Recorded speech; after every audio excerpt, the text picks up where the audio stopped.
Excel PU college Guruvayanakere, ಕರ್ನಾಟಕದ number 1 PU college. Admissions open now. DK Shivakumar ಪಟ್ಟಾಭಿಷೇಕಕ್ಕೆ ನಡೀತಿದೆ ಸಕಲ ಸಿದ್ಧತೆ. ಬೆಂಗಳೂರಿನ ವಿಧಾನಸೌಧದ ಮೆಟ್ಟಿಲ ಮೇಲೆ ಪ್ರಮಾಣ ವಚನ ಸ್ವೀಕಾರ. ಕಾರ್ಯಕ್ರಮದಲ್ಲಿ ಎಲ್ಲ ಧರ್ಮ ಗುರುಗಳಿಗೂ ಆಹ್ವಾನ. ಡಿಕೆ ಶಿವಕುಮಾರ್ ರಾಜ್ಯದ ಮುಂದಿನ ಮುಖ್ಯಮಂತ್ರಿ ಆಗೋದು ಬಹುತೇಕ ಖಚಿತ. ಹೀಗಾಗಿ ಪ್ರಮಾಣ ವಚನ ಸ್ವೀಕಾರ ಮಾಡಬೇಕಲ್ಲ, ಈ ನಿಟ್ಟಿನಲ್ಲಿ ವಿಧಾನಸೌಧದ ಮೆಟ್ಟಿಲ ಮೇಲೆ ಪ್ರಮಾಣ ವಚನವನ್ನು ಸ್ವೀಕಾರ ಮಾಡೋಕ್ಕೆ ಎಲ್ಲ ಸಿದ್ಧತೆಗಳಾಗ್ತಾ ಇದೆ. ಕಾರ್ಯಕ್ರಮಕ್ಕೆ ಎಲ್ಲ ಧರ್ಮ ಗುರುಗಳಿಗೂ ಆಹ್ವಾನವನ್ನು ನೀಡೋದು, ಸ್ವಾಮೀಜಿಗಳು, ಮೌಲ್ವಿಗಳು, ಪಾದ್ರಿಗಳಿಗೂ ಕೂಡ ಆಹ್ವಾನವನ್ನು ನೀಡಲಿಕ್ಕೆ ಸಿದ್ಧತೆಗಳಾಗ್ತಾ ಇದೆ. ಈ ಮೂಲಕ ಸಾಮರಸ್ಯ, ಏಕತೆಯ ಸಂದೇಶಕ್ಕೆ ವೇದಿಕೆ ಸಿದ್ಧ ಆಗ್ತಾ ಇದೆ. ಮಾಹಿತಿಯನ್ನು ನೀಡ್ತಾರೆ ನಮ್ಮ ಪ್ರತಿನಿಧಿ ಗಣಪತಿ, ನೇರ ಸಂಪರ್ಕಕ್ಕೆ ಜಾಯ್ನ್ ಆಗಿದ್ದಾರೆ. ಗಣಪತಿ, ಎಲ್ಲ ಧರ್ಮಗಳಿಗೂ ಕೂಡ ಸಮಾನತೆ ಅನ್ನೋ ಒಂದು ಸಂದೇಶಕ್ಕೋಸ್ಕರ ಈಗ ಧರ್ಮಗುರುಗಳಿಗೆ ಆಹ್ವಾನವನ್ನು ನೀಡುವಂಥ ಕಾರ್ಯಕ್ರಮ ಆಗ್ತಾ ಇದೆ ಅನ್ನೋ ಚರ್ಚೆ ಹೇಗಿರುತ್ತೆ? ಹಾಗಾದರೆ ಪ್ರಿಪರೇಷನ್, ತಯಾರಿ?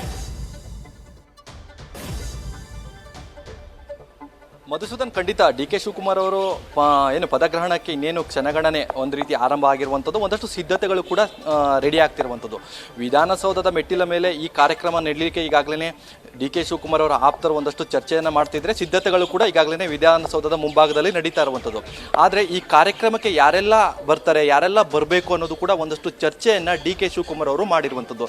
ಅಂದರೆ ಈ ಕಾರ್ಯಕ್ರಮಕ್ಕೆ ರಾಜಕೀಯ ಗಣ್ಯರು ಬರುವಂಥದ್ದು ಸಾಮಾನ್ಯ, ಆದರೆ ಸ್ವಾಮೀಜಿಗಳನ್ನು, ಅದೇ ರೀತಿ ಮೌಲ್ಯಗಳನ್ನು, ಅದೇ ರೀತಿ ಪಾದ್ರಿಗಳನ್ನು ಕರೆಸಬೇಕು ಅನ್ನೋದು ಕೂಡ ಈಗಾಗಲೇ ಡಿ ಕೆ ಶಿವಕುಮಾರ್ ಅವರು ತಮ್ಮ ಆಪ್ತರ ಜೊತೆಗೆ ಕೂಡ ಚರ್ಚೆ ಮಾಡಿರುವಂಥದ್ದು. ಇದರ ಸಂದೇಶ ಏನು ನೋಡಿ, ಡಿ ಕೆ ಶಿವಕುಮಾರ್ ಅವರು CM ಆಗಿ ಪ್ರಮಾಣ ವಚನ ಸ್ವೀಕರಿಸುವ ಸಂದರ್ಭದಲ್ಲಿ ಯಾವುದೇ ಸಮುದಾಯ, ಯಾವುದೇ ಧರ್ಮವನ್ನು ಬಿಟ್ಕೊಡಲ್ಲ, ಎಲ್ಲ ಸಮುದಾಯ, ಎಲ್ಲ ಧರ್ಮದ ಜೊತೆಗಿರ್ತೀವಿ ಅಂತ ಒಂದು ಸಂದೇಶವನ್ನು ಕೊಡಬೇಕು. ಜೊತೆಗೆ ಹಿಂದಿನ ರಾಜಕಾರಣಿಗಳು ಕೂಡ ಹಾಗೇನೇ, ಯಾವುದೇ ರಾಜಕಾರಣಿಗಳು ಇವತ್ತು ಮಠಮಾನ್ಯಗಳನ್ನು, ಹಾಗೆ ಏನು ಮಸೀದಿಗಳನ್ನು, ಹಾಗೆ ಚರ್ಚ್ಗಳನ್ನು ಅಥವಾ ಅಲ್ಲಿರುವಂತಹ ಧರ್ಮಗುರುಗಳನ್ನ ಬಿಟ್ಟು ಯಾವುದೇ ರಾಜಕಾರಣ ಮಾಡಲಿಕ್ಕೆ ಆಗಲ್ಲ.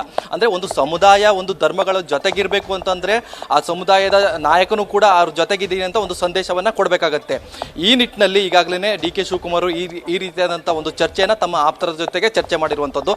ಅಂದರೆ ಬಹುತೇಕವಾಗಿ ಆ ಮೆಟ್ಟಿಲ ಮುಂಭಾಗದಲ್ಲಿ ಆಸನದ ವ್ಯವಸ್ಥೆಗಳನ್ನು ಮಾಡಿದ್ದೇ ಆದಲ್ಲಿ ಆ ಎಲ್ಲ ನಾಯಕರು ಅಥವಾ ಆ ಎಲ್ಲ ಸ್ವಾಮೀಜಿಗಳು ಕೂಡ ಈ ಕಾರ್ಯಕ್ರಮಕ್ಕೆ ಆಗಮಿಸ್ತಾರೆ. ಈಗಷ್ಟೇ ಚರ್ಚೆ ಕೂಡ ನಡೀತಾ ಇರುವಂಥದ್ದು. ಅಂದರೆ ವಿಧಾನಸೌಧದ ಮುಂಭಾಗದಲ್ಲಿ ಎಷ್ಟು ಜನಗಳ ವೇದಿಕೆಗೆ ಆಗುತ್ತೆ, ಜೊತೆಗೆ ಆ ನಾಯಕರನ್ನೆಲ್ಲ ಆಹ್ವಾನ ಕೊಟ್ಟಾಗ ಅವರಿಗೆ ಆಸನದ ವ್ಯವಸ್ಥೆಗಳು ಯಾವ ಭಾಗದಲ್ಲಿ ಮಾಡಬೇಕು, ಈ ಎಲ್ಲ ವಿಚಾರಗಳು ಈಗಾಗಲೇ ಚರ್ಚೆಯನ್ನು ನಡೀತಾ ಇರುವಂಥದ್ದು.